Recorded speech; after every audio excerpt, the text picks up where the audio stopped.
Hi guys, my name is Adnan Hasbi and I'd like to wish you a warm welcome to this channel.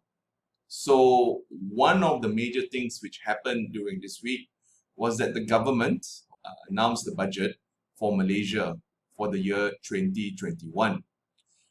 And before we get into the whole budget and before we get analyzing what was spent where, I think the best thing for us to do right now is to maybe step back a little bit. Okay, so what I've done over here is I've included or I've typed some slides out so that we can get a better understanding and be able to capture a lot of the data which I will be saying. So the first slide over here says that one of the main objective or one of the main roles for the government is number one, to protect its people, both internally and also externally. So this is where they want to ensure there is some form of public order. And the second is to make sure that our country is not disturbed by outside forces. And in other words, to have an army to protect its people. The second job or the second role of the government is to provide public goods. Sometimes some public goods may be a little expensive for its rakyat. And this is where sometimes if we cannot afford the private hospitals, we can go to the public healthcare system. Or sometimes we as rakyat cannot afford maybe private education. This is where we go for public schools. Aside from that, government also provides other public goods in the form of roads and also public transport, maybe MRT, public buses, so on and so forth. The third role for the government is to manage the economic situation, and the fourth role is to redistribute income. So right now, with the whole global pandemic, these are the problems which I guess needs to be kind of solved. So the first, with the global pandemic, what happened is that there was a drop in exports. The second is the government wants to isolate the infection from one state to another state. And that's one of the reasons why the country had an MCO. And amongst the sectors which are affected are the retail, travel, leisure, and also recreation. And with less and less business doing any interaction with one another, what tends to happen is revenue will drop and there will be an increase in job losses. And as per what the budget said, the employment in Malaysia rose to a high of 820,000 people as at May of 2020. So over here, what I've done is I have put the little GDP formula for us to look at. So right now, if there is less import and export, the GDP will drop. So X stands for export and I stands for import. So when we export more, our GDP would increase. So with a drop in export, what happened is our GDP drops. Also, aside from that, with people consuming less, what happens is the consumption number would also drop, which will also mean that the GDP will also drop. So, yep, as a whole, and it's not anyone's surprise, I guess, is that our GDP dropped during this year. And what the government wants to do is that they want to reignite or maybe restart our economy. And one of the ways to do this is to help increase our GDP. And as we go into the further slides, we will see the government will increase government spending, investing in public goods or investing in public infrastructure. And with that happening, there will be more jobs, and with more jobs, there will be an increase in consumption.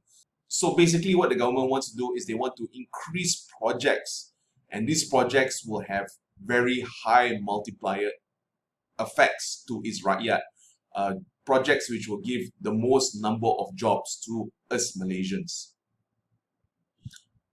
So okay, the budget as a whole, this is the super condensed, super summarized I'm going to miss a lot of things. If you guys want to watch the whole budget, it's in various YouTube channels.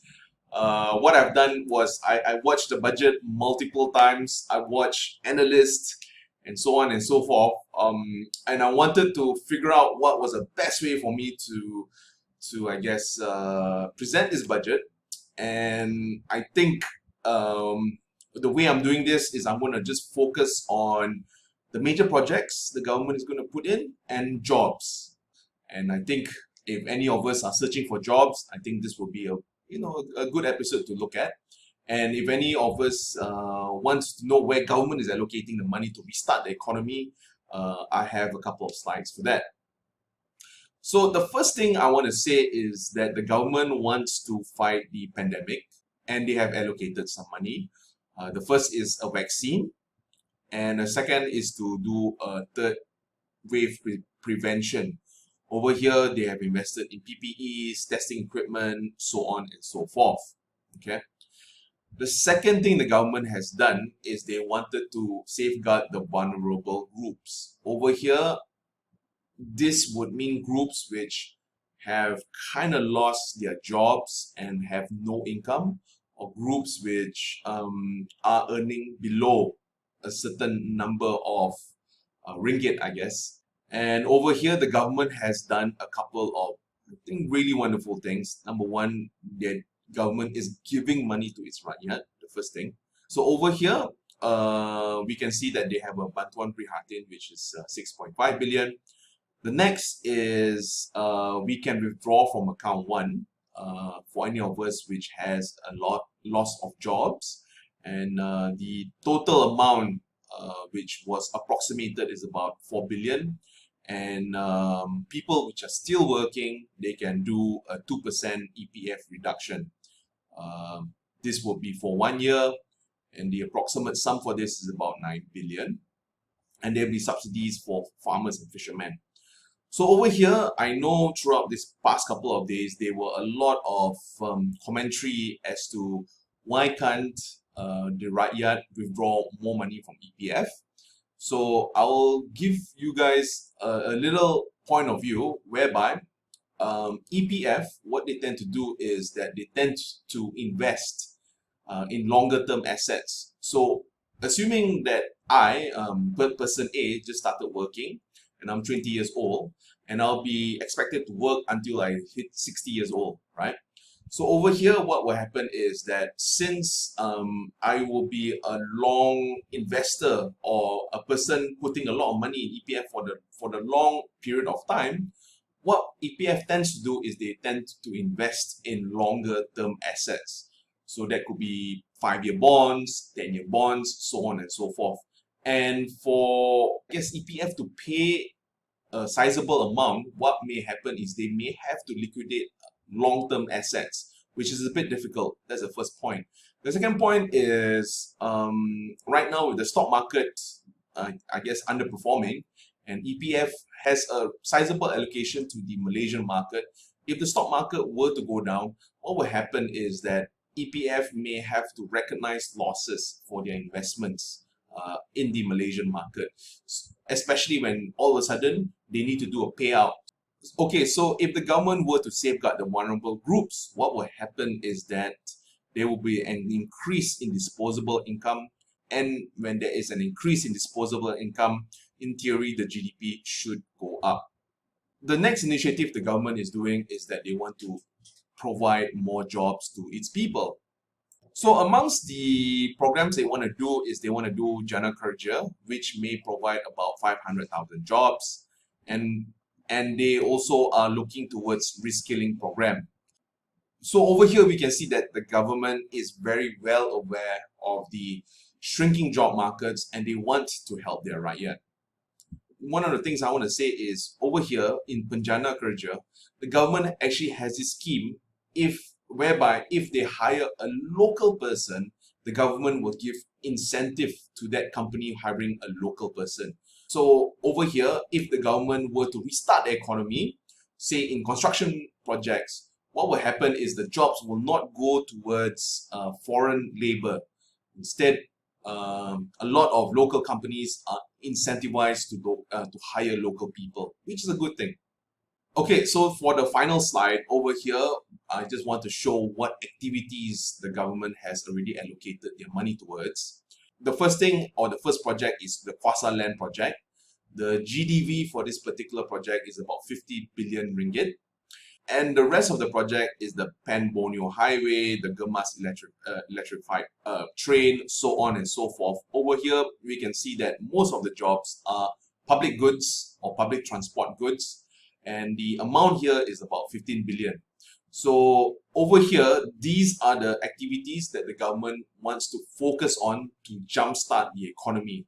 So the whole theory is, if there is some form of projects happening, they're going to award these projects to local companies. These local companies can also these local companies then are incentivized to hire local people, and these local people, I guess, would work in these jobs. So all in all, the multiplier effect, or all in all, the government has made sure that the economy has activities to help it push up, and also ensure that the activities done by the local companies would include us local people. So so the government wants to ensure that the multiplier effect really hits everywhere in the economy. Okay, so there are a couple of questions and also a couple of remarks which I've also heard. The second remark which I heard is that, why is the government still focusing on the old paradigm to jumpstart the economy, meaning to say they always focus on infrastructural projects. And the suggestion given by certain people is that, shouldn't the government invest in maybe e-commerce stores and also in IR 4.0? And I think one of the reasons why is that a lot of tech startups and also e-commerce store, they do not hire that many people. So if money were to go through all of these startup and also these e-commerce stores or these tech startups, the multiplier effect will be quite minimal. And as the government wants to jumpstart the economy and hire as many people as possible, I think this kind of makes sense. And the second issue, which is always brought up, as I mentioned to you, about the EPF account 1 withdrawal. Some people want more money, and as I told you guys, right now a lot of the assets are tied in long-term assets. And finally, I guess my 2 cents worth of thought is that overall we can see that the government really is giving many incentive for the rakyat. On top of that, today I've heard that the government are looking towards extending the moratorium. I think overall it looks pretty okay. It looks very comprehensive. There's money packet. There is an injection of money in the economy. There is also an extension of the moratorium. I think all in all, it looks really good. And me being, I guess, the ever optimist, I would like to, I guess, end this episode by saying, right now, after retiring and just trying to focus on my passion and trying to make it a business, I realize that we live in an information age whereby everything that we want to do, there's information. I'm sure if we are motivated enough, we can figure out the ways on how to start a business. And after we have started a business, we can figure out how to market our business. And finally, once we are more profitable, we can figure out ways on hiring people. So right now with the information age, there's just so much of information. I think it's only upon us to take that effort towards moving in our success.